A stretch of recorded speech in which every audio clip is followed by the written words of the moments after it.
Kadilim line.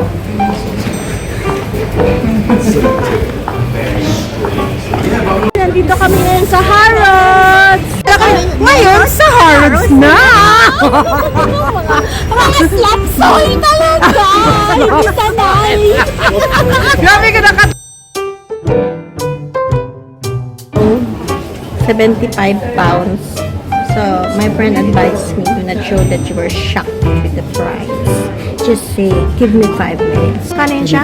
Makanin siya? So, ano sabi mo sa akin? Huwag magpahalata. Huwag ka magpalatan ng slaps. Slap soil. Slaps. At na, Give me 5 minutes.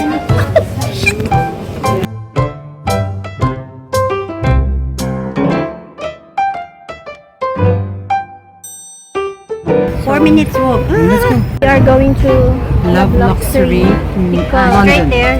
Yeah, because my friend is planning to buy An Hermes. I know. Hermes. You wanna buy Hermes? Hindi Hermes. Hermes. Hermes. Yeah. Bili siya ng Hermes, guys. Sana all. Oh my God. Tapos, bili niya yung 75 pounds na ano, lalagyan lang ng hard card.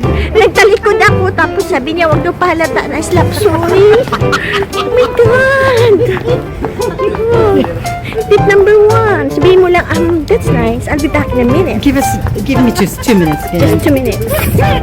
Hindi ba yun? Alam naman na slaps. Kasi, nahalata talaga sa mukha na ganyan talaga ako. 75!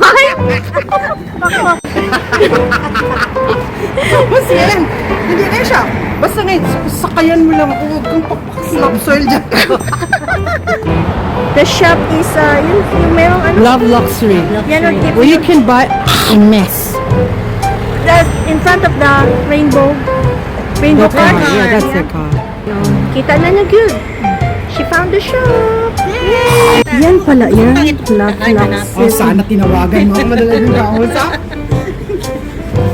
Pwede na siguro tayo pumunta. Pwede mo pa. Sabihin natin kung we're followers on Instagram. I've traveled all the way from Australia. Club masyado, sirado. So, ano na lang bilhin mo? Louis Vuitton na lang. Kakawag ganyan. Slap soil kayo, Slap sabi niya. soil. Sirado na.